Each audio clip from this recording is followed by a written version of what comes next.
ये सुनिए जरा। कांग्रेस के राष्ट्रीय प्रवक्ता पवन खेड़ा इस वक्त हमारे साथ हैं। पवन जी, बीजेपी की पहली सूची आ गई, 195 उम्मीदवारों के नाम पहली सूची में है। कांग्रेस पार्टी जो कि मुख्य विपक्षी पार्टी कैसे देख रही है सूची को? मैं सुबह से जब दो ट्वीट आए, एक हजारीबाग के सांसद का जयंत सिन्हा जी का और एक पूर्वी दिल्ली के सांसद गौतम गंभीर का, तो समझ में नहीं आया कि क्या वो भारतीय जनता पार्टी की कार्यशैली से संतुष्ट नहीं है, इसलिए वो राजनीति से, चुनावी राजनीति से संन्यास ले रहे हैं। कारण क्या है? फिर जब लिस्ट देखी तो देखा बहुत लोग कट भी गए। अब इसका जवाब और हिसाब तो प्रधानमंत्री को देना चाहिए कि क्यों मीनाक्षी लेखी का टिकट कटा। क्या उनकी परफॉर्मेंस से प्राइम मिनिस्टर खुश नहीं है, या क्यों रमेश बिधूड़ी का टिकट कटा, या और जो प्रवेश साहिब सिंह वर्मा का टिकट क्यों कटा? तो ये जवाब तो इन्हें देना चाहिए जनता को कि 5 साल अपने अपने इलाके के 5 साल व्यर्थ कर दिए जिन सांसदों ने, उनकी क्या ये सज़ा है कि उनको आपने टिकट नहीं दी और ख़त्म बात ऐसे ख़त्म नहीं होती, बात तो यहाँ शुरू होती है। अब उन्हें जवाब देना चाहिए कि टेनी जी को आपने टिकट क्यों दी, उनके बेटे ने किसानों को रौंदा, आपने उनको बनाए रखा अपने कैबिनेट में और अभी फिर से टिकट भी दे दी।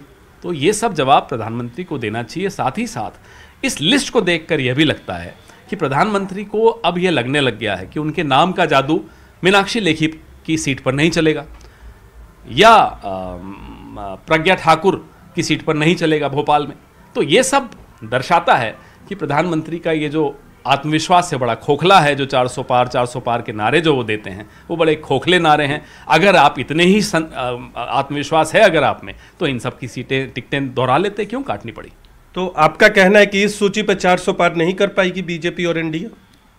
मैं तो कह रहा हूं कि और जितनी सूचियां लानी ले आइए, ये कतई नहीं कर पाएंगे। 400 पार तो बहुत दूर की बात है। उनकी सूची पे हार रहे हैं। उनकी सूची पे तो आपको सवाल उठाने का मौका मिल गया, लेकिन आपकी सूची कब आएगी? कांग्रेस पार्टी कब सूची जारी करेगी? हमारी एक्सरसाइज चल रही है, हम सही वक्त पे सारी नाम आपके साथ साझा करेंगे। बहुत जल्दी ही हमारी भी सूची आने वाली है। अमेठी लोकसभा से स्मृति ईरानी को फिर उतारा गया है। राहुल गांधी पिछली बार चुनाव लड़े थे, वायनाड से वो सांसद हैं। क्या अमेठी से राहुल गांधी उतरेंगे चुनाव मैदान में? क्योंकि स्मृति ईरानी के नाम के ऐलान के बाद लोग अब ये पूछेंगे कि क्या राहुल गांधी उतरेंगे? नहीं, भाजपा को तो ये पूछने का हक नहीं है। नहीं तो हम भी चुनौती देते हैं कि प्रधानमंत्री जी आइए अमृतसर से लड़िए। अब ये तो कोई बात नहीं हुई ना। हम अपनी पार्टी के नेताओं की कहाँ उनको लड़ना है, कहाँ नहीं लड़ना, हमारी पार्टी तय करेगी। भारतीय जनता पार्टी थोड़ा ही तय करेगी।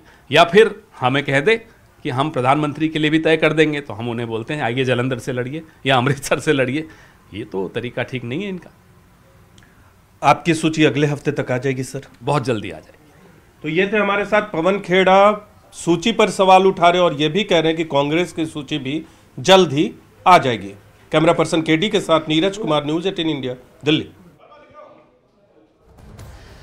कांग्रेस का क्या हाल है? अपनी तैयारी है नहीं, दूसरे ने कर दी, उस पर सवाल खड़े किए जा रहे हैं। अमिताभ जी का रुख करेंगे। अमिताभ जी, सुना अभी आपने पवन खेड़ा को, कहावत है खिसियानी बेली खंबा नोचे, शायद अब वही हो रहा है। अपनी तैयारी क्या है? दूसरे का रेस में कौन बैठ गया उसको देख लेते, पीछे वाले को हटा दिया तो। देखिए, 2 चीजें, कांग्रेस को अपना घर भी दुरुस्त करना है, कांग्रेस को इंडी गठबंधन के साथ अपना सीटों का तालमेल भी करना है। लेकिन बीजेपी ने प्रधानमंत्री मोदी के नेतृत्व में न सिर्फ अपने सीटों को अंतिम रूप दिया, बल्कि 195-97 सीटों का ऐलान कर दिया। तो मुझे लगता है एक लीड बीजेपी ने ले ली है। कैंपेन के मोड में प्रधानमंत्री ने डाल दिया है। संगठन को बीजेपी ने एक्टिवेट कर दिया है। तो मुझे लगता है बीजेपी अब सरपट दौड़ने को तैयार है। कांग्रेस को तैयारी करनी बाकी है। वही तो, अपने उम्मीदवार उतारे नहीं है, दूसरे के उतारे गए हैं, तो उसको कह रहे हैं कि इस वाले को क्यों नहीं उतारा गया। एक छोटा सा ब्रेक, देखिए ये